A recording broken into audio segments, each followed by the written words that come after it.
You say, well, this looks pretty bad. How are we going to fight back? Well, 87% of Americans believe that reducing corruption in the federal government is either extremely or very important. But wait a minute. I thought that Republicans and Democrats couldn't agree to anything, that we were incredibly polarized. That's what I've been told by the establishment media. But it turns out 87% of us agree on something. And what do we agree on? Reducing corruption in federal government. Now, wait a minute. Why would that be extremely important unless 87% of the country was convinced that our government is fundamentally corrupt? And by the way, let me ask you another question. When you turn to the establishment media, do you ever see them saying this? Do you ever see them saying, oh, by the way, your government is totally corrupt? It's just not a big deal, but I just want to let you know. Anyway, we'll move on. After the break, the rover lands on Mars. No, they do the exact opposite. They pretend that the government is not at all corrupt. They say, oh, well, here's Congressman Bob Smith. Oh, that's what you think? Oh, wow, that's so interesting. Like, 87% of us got it, even though the media didn't tell us. We still know it. We know it in our hearts, and we're right, but that's not all. 86%, also a high number. What is that one? That would be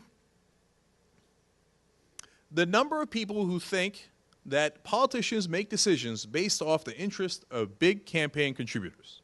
Now, a lot of you in this room probably think, of course! Of course! But that's because you're among the 86%. So when you ask someone in the media or someone in Washington, hey, do you make decisions based on donors? First of all, the politicians are like, oh, how dare you? I am the honorable gentleman from Nebraska. I do not make decisions based on donors. That is irrelevant. Well, 86% of the country thinks you're full of shit because you are, okay? And you think the media asked them that? If you asked Erin Burnett, this is a random example, okay? But seriously, I mean, it's not her by herself at all. She's just a symbol of so much of the establishment media. And by the way, to be fair to CNN, they now have Soledad O'Brien and Ashley Banfield doing a great job in the mornings, challenging Republicans, challenging Democrats, doing old school journalism. So, but to use her, because I brought her up already, Erin as an example, you think she says 86% of the country doesn't believe you? That, like, okay, let's talk about your campaign contributors, because apparently that's who you listen to. CNN, other than Soledad and Ashley, bless their hearts, I like those fighting women they got in the morning. So, but when's the last time you heard any anchor or news reporter say, hey, let's talk about your donations because we think, is that how you're making decisions? They think, oh, that's so impolite. Oh, my God, I'd never get invited to a cocktail party again. That's so uncivil. Let me tell you guys a story that I just got from my guys at the convention. So we sent an awesome A-team to the Republican and Democratic conventions. Michael Schur, our political correspondent, Lucas Lilliholm, the Lorax, as his producer, Dave Kohler, DK2000, and Aaron Wysocki was at the Republican one, but not at the Democratic one. Aaron runs our social media, really great guy, deals with the media for us, etc. And it's funny, I asked Aaron, Lucas, and Dave separately, not having talked to each other, they all had the same thing to say after the Republican convention. They said they felt a little sick in their stomach. And I said, oh, really? What did the Republicans do? And they said, no. It doesn't have anything to do with the Republicans. They were at the CNN grill. Now, I hate to throw CNN under the bus again. Again, it's not about them. It's about the idea and the culture, et cetera, right? And the people at the CNN grill are not just CNN. I've been at those conventions. I've been at those grills, et cetera. It's the media, the elite, and the politicians all together. And after talking with them for a while, they told me the same thing that I felt here in New York about, I guess, a year and a half ago. I was at MSNBC, as some of you might remember, and look, I'm feeling good. I'm feeling proud. You know, we're on this good network, and my agent comes by, and he takes me to a fancy breakfast. And it's like apparently the power place. And if you guys have watched the show for a while, you know I like celebrities. I think it's fun and stuff like that, right? So, and then you go in, and Jesus, it's like you're in a movie. You know, there's Harold Ford Jr., the former congressman from Tennessee, and then Tom Coburn works in. he's my random example of the day, but he was there. He's a senator, of course, from Oklahoma. Anchors, etc. It's like you walked onto a weird movie set or something, and you feel like, hey, I kind of made it. I'm at the power breakfast. It feels good. By the end of the breakfast, I wanted to vomit. And nobody did anything bad to me. It wasn't that. It was that I got a sense that these guys think it's a game. That, like, what you do on TV is like, oh, guy X goes out there and says, blah, blah, blah, blah, blah. Guy Y says the opposite, and they have fun little game. And when the cameras are off and none of you are looking, they get together, and they're the chummiest people on earth. But wait a minute. Now, some of these guys, and I know what turned me at the breakfast. It was John Bolton. John Bolton, former UN ambassador for Bush, one of the, craziest neocons in the country, helped to start the Iraq war, can't wait to start the Iran war. I mean, this guy started a war, certainly was a big factor in starting a war, that got over 100,000 civilians killed. Look, it's not a number. It's somebody's aunt. It's somebody's kid. Can you imagine your son? I got a son now. Can you imagine? And this guy helped to make that happen. And these guys are like, hey, John, how you doing? Like it's no, like, but no, wait a minute. It isn't a game. It isn't a game. These decisions matter a lot. Sometimes you help people. Oftentimes you ruin people's lives. Sometimes you get them killed. And so the guys at the conventions, Lucas, Aaron, etc., they felt the same thing at that CNN grill that I felt at that breakfast, that these guys are messing with our lives. And to them it feels like, oh, it's a day at the country club. They laugh, they giggle, who cares about the ideas? Who cares about the effects? We got to cut Medicare? That's a sad day for people on Medicare. Who gives a shit? They're not at the CNN grill, right? And it just makes me sick. So that's why the media doesn't ask, hey, what about your donors? Because the most egregious thing you can do if you're already in the club is to question the club. You can't say, hey, you know what? I don't think you're on the level. I don't think that's really your ideology. I think what you care about is the donors, right? Because that seems impolite. And if you're impolite to other people in the club, that is a mistake you cannot make. Because then they're not as interested in being chummy with you, and that's a big, big problem in those circles. Killing over 100,000 civilians in Iraq, not that big a mistake. You get asked back on TV the very next day. You get taken seriously as if you're someone who's smart and we should pay attention to and make decisions based on. But if you're a little impolite to someone in the club, well, that's a problem. So now, the good news is 86% of the country is with us. They're not with them. So if we can somehow get to the people, they're ready. And 86% of the country, I got news for you, ain't liberals, okay? It isn't just Democrats. It is Democrats, it is Republicans, it is libertarians. They're all sick of it, and they know it. It's the money. All right, now one more stat for you guys along these lines. 69%. Get a load of this. 69% of the country think that super PACs should be flat out illegal. Not like, hey, they need to be regulated. Wouldn't it be great if they disclosed their donors? No. These some of them bitches are buying our elections. Illegal. Wipe them off the face of the earth. Democrats, Republicans, Libertarians, they agree. Do you know how hard it is to get 69%? I mean, I don't want you to get all carried away with the 86 and 87, like, oh, everybody gets it. 69% on any issue is nearly impossible. But 69% say wipe them off the goddamn board. They're buying our elections. The people are with us. It's not a Democratic or Republican issue. All right. Now, so the simplest thing in the world is the Disclose Act. What does that do? If you're going to fight money in politics, first step, the easiest step is, hey, all right, take all the money you want, let it be unlimited, etc. Just tell us where you got it. In fact, if you read the Citizens United decision, Justice Anthony Kennedy, who wrote the majority opinion, said, oh, it's all going to be okay because they're going to disclose their donors. And it's going to be, free market of ideas, and we're going to know who had those ideas and who were pushing for that thing. And then, of course, the Republicans said, no, we're not. And for 30 long years, the Republicans said, oh, it's okay. George Will, I saw him. He's Mitch McConnell himself, et cetera. No, let us take unlimited money. It's okay because we'll disclose donors. So, okay, great. So we vote on it in 2010. Oh, shit, it failed. What the hell? Now, why did it fail? In the House, it looks like 219 are in favor and 206 opposed. Great, it passed the House. In the Senate, oh, it killed, 59-39. Oh, right, the Republicans filibustered it. They filibustered it, so you needed 60 votes. We fell 1 vote shy, okay? So, well, it's okay. They brought it back up in 2012. Oops, got much worse. They filibustered it again. Now it's only 53-45. We lost 6 senators. Because in that 2-year period, they're like, oh, this isn't going to pass. And it turns out, there's no consequences.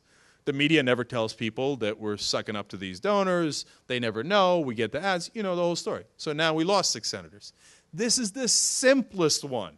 This is the one where almost the entire country agrees. I haven't seen a poll on it, but I'd be surprised if it wasn't 98%. Okay? And we can't even get that passed. I tell you that because you got to understand Washington is not the answer. The virus has taken over Washington. It is thoroughly corrupted. We're not going to get these guys who can't pass the simplest measure to all of a sudden turn around and go, oh, yeah, constitutional amendment? Oh, yeah, I'm in. Not conceivable. But don't lose hope. I'm going to show you how we're going to do it. By the way, 77% say you should not cut Social Security under any fucking circumstances, okay? Under no circumstances. I don't care if the budget is a disaster. I don't care if you got a deficit the size of Mars. No, you don't cut Social Security, okay? Medicare, 74%. Don't cut it under any circumstance. Tax on the rich, 68%. Again, Democrats, Republicans, Independents. Raise taxes on the rich. So I'm sure that we are going to protect Social Security. Oh, by the way, oil subsidies. 70%. I can't believe it's that low, right? 30% are like, yeah, take my money. Give it to the richest guys in the country. Okay. That 30% you can sell almost anything to. But still an overwhelming majority, 70% say, no, don't give our taxpayer money to oil companies. They don't need it. So before I get to this slide, so what's happening? Oil subsidies, totally in place. Doesn't matter the 70% of the country's in favor of it. Grand bargain, even if President Obama wins, they're definitely going to cut Medicare. They might cut Social Security. And there's a decent chance they will actually cut taxes on the rich, not raise them. Okay? If Romney wins, of course, right? So you got 77% of the people on your side. Who cares? Who cares? I got Sheldon Adelson on my side, right? And that's the way it works. And of course, Obama in the 2008 election, his number 2 donor was Goldman Sachs, right? And then what's really weird is that none of the Goldman Sachs senior executives got arrested. Weird. Okay, so I'll take questions at the end. So let me explain this slide. So Billy Tauzin is a former United States congressman. He was the lead negotiator in the Medicare Part D that George W. Bush got passed. And he negotiated with the pharmaceutical companies. And what's interesting is the pharmaceutical companies poured in at the top there. You see the $390 million going towards Congress. That's the amount of money that they spent lobbying. Part of that went to Billy Tauzin, his campaign, his fellow colleagues, et cetera. And they decide, in their infinite wisdom, hey, you know what? Why don't we pass a law where the government cannot negotiate drug prices with pharma? That's the big drug companies. That's their lobby. Who would pass a law like that? Can you imagine if you cared about people? You said, okay, I got a great idea for you guys, all right? We're going to all pool our money together, and I'm going to take this drug company, and whatever price they want, I'm just going to give it to them. Okay, are you all in? I mean, you'd all say, are you nuts? Well, if we're going to get insurance or drugs or whatever, let's negotiate with them. And I say, no, you're not allowed to negotiate with them. You pay whatever the hell they want you to pay. If you had a democracy, wouldn't that guy be thrown out on his ass on the very next day? Okay? But they don't. He got the money. But Billy Tauzin is got as Clinton said the other night, he's got brass. So he said, that's not enough. Right after the law passed, right after, he went and became the chief lobbyist for pharma. Gets $2 million a year. How do you like that for a bribe? $2 million a year. Well, he did his job. They made billions. Oh, there it is at the end there. So what went back into pharma? $3.7 billion for that one provision about how we cannot negotiate with them. Of course they make $3.7 billion extra. We can't negotiate. They can charge us whatever they want. How insane is that? Now, if you're a farmer, think about this, right? Who wouldn't do that deal? You're saying, wait a minute, I pay this son of a bitch $2 million. I give overall $390 million in lobbying, and I get $3.7 billion back. That's 10 to 1. I do that every single day. That's why they do it every single day. This is how Washington works in a nutshell. It's all bribes. And we get screwed. We're the one paying the $3.7 billion. That's coming out of our pockets. That's the drug prices we pay, extra drug prices we pay. Because our congressman like Billy Tauzin got bought. George W. Bush got bought. I wish it were just that, though. No. There was a guy running who promised us change we could believe in 2008. Now, let me be very specific about this. Now, we had this ad in the presentation. It's not running for some reason, but it's okay. I can explain it to you. So President Obama ran an ad called Billy in the 2008 campaign. Now, that's the one that sticks in my craw. I can't get past it. It was about Billy Tauzin, the guy I just told you about. And he tells the story, and he did a great job with that ad. In 30 seconds, tells the story of Billy and says, that's what's wrong with Washington. He's right about that. And he says, I don't want to play the same old Washington games a little better. I want to change the game. Change we can believe in. Okay, now you want to know what President Obama did on that same exact provision? Negotiated with Billy Tauzin. Made a deal where we cannot negotiate drug prices. Same exact deal. Unfortunately, that's the ad right there. It's even worse. So, no negotiation of drug prices, that's number 2. Number 1 is no drug reimportation. This is called a monopoly. And this is how they limit competition. This is how they kill the free market. If you're a conservative, you should be losing it over this. If you're a libertarian, you should want to start a revolution over this. We can't re-import drugs into the country. They say, oh, sure, you're going to get it from Canada. How unsafe. It's not unsafe. In Canada, they can negotiate. We can't negotiate in the U.S. So we think, all right, well, it's so much cheaper. It's the same exact drug. Why don't I just walk across the border with the drug? No, illegal. Illegal. We're going to stop it because Billy's got to make a deal. Billy made the deal with Bush. He made it with Obama. And number 3, this is actually worse. Under Bush, the first 2 were true. Under Obama, the extension of patents for data exclusivity. It's a complicated term, et cetera. But the bottom line is their patents where generic drugs can't compete with them got extended. It used to be 5 years. It's now 12 years. Another monopoly. Under Obama, I hate to break it to you, I voted for the guy. I argued for the guy vociferously, not just against McCain, but against Hillary, because I didn't want the establishment. And I thought Hillary was the establishment, and I thought he was change, right? But it got worse in this specific case. But this is not the only one. It's just representative. It's symbolic. I can show you 20 like this. It actually got worse under Obama. So what the hell happened to change we can believe in? What happened to changing the system? Unfortunately, President Obama is in the same system. He got success in the same system. He believes in the same system. He plays the same games. And I don't even blame him. I get angry from time to time, right?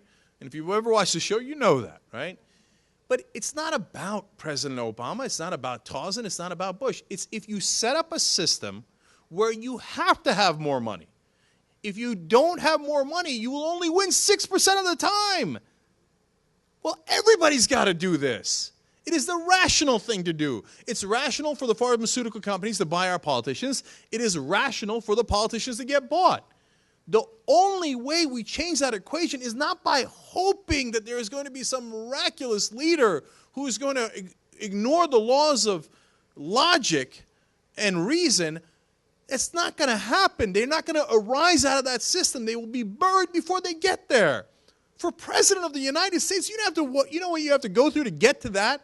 And do you know that if you don't play ball, that they will deride you? The media will say, oh, outlandish, radical, Howard, whatever it might be. They're not going to let you get up there. So he got there because it is the system.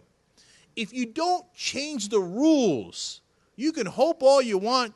You could vote for change all you want, but you're going to get the same old, same old.